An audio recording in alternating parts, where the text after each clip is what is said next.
Sorry, Flossie dear, I got interrupted by somebody at the door. So here we go again. Do you remember that poor old Villy had just been attacked by Bengt and 4 other boys, and Pippi Longstocking has gone in to say, "What do you think you're doing?"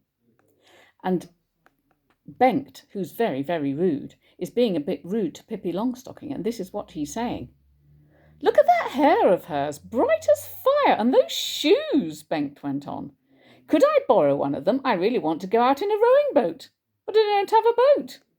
Then he grabbed one of Pippi's plaits, but dropped it instantly and said, "Oh, I burnt myself." And then all 5 boys who were standing around Pippi started jumping and shouting, "Flare hair, flare hair." Pippi stood in the middle of the circle and smiled in a friendly way. Bengt was hoping that she would get cross or start to cry, but at very least she should look scared. When nothing else seemed to work, he gave her a shove.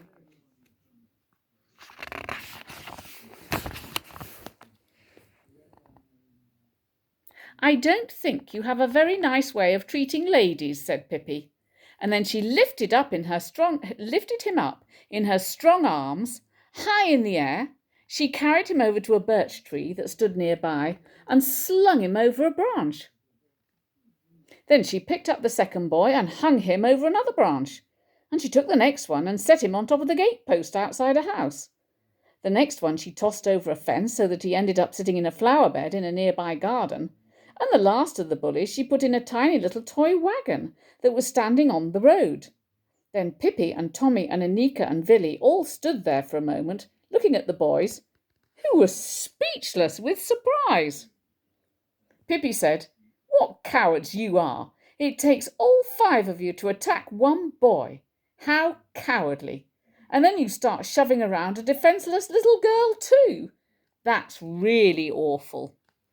To Tommy and Anika she said, "Come on, let's go home." And to Villy she said, "Just come and tell me if they ever try to beat you up again."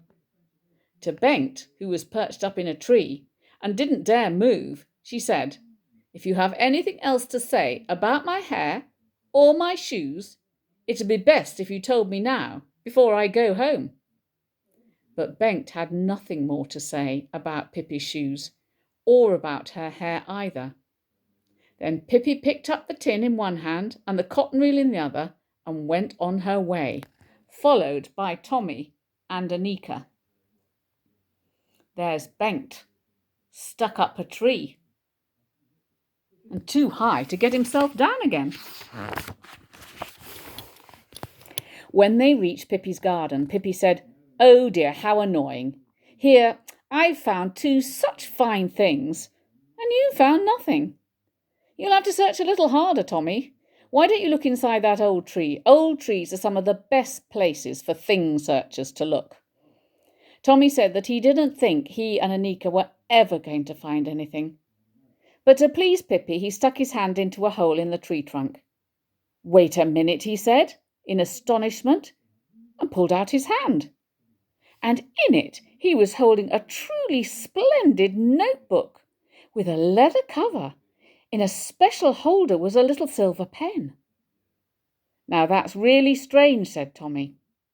"You see," said Pippi, "there's nothing as great as being a thing searcher. It's odd that more people don't take up the profession.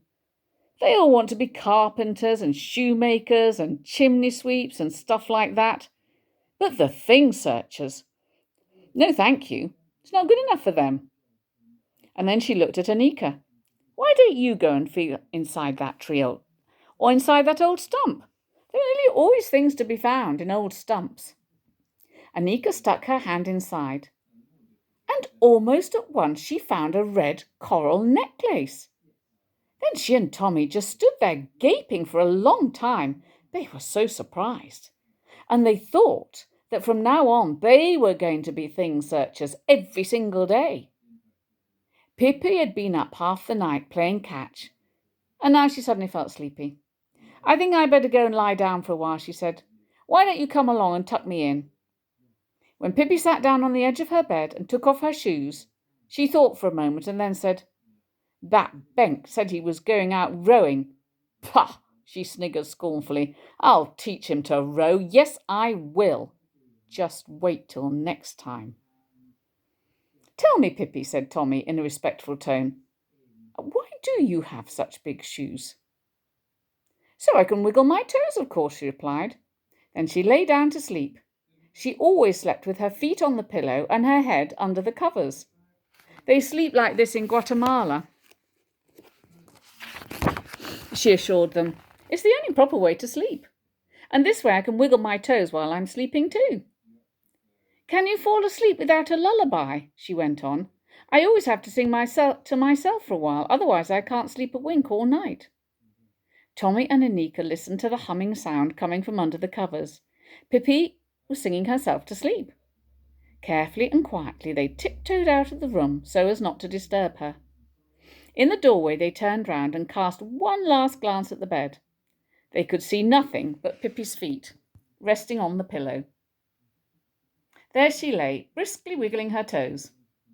Then Tommy and Anika ran home. Anika was clutching her red coral necklace tightly in her hand.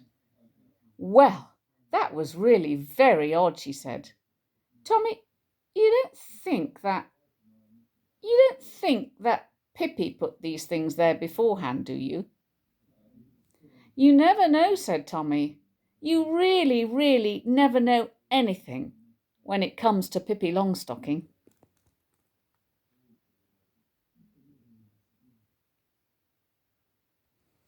I think I like Pippi Longstocking, but I don't know if you like her or not. She's a bit shocking, the things she gets up to.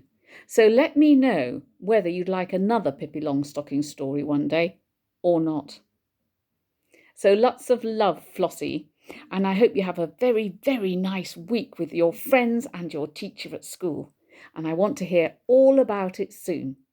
So lots of love, my darling. Bye.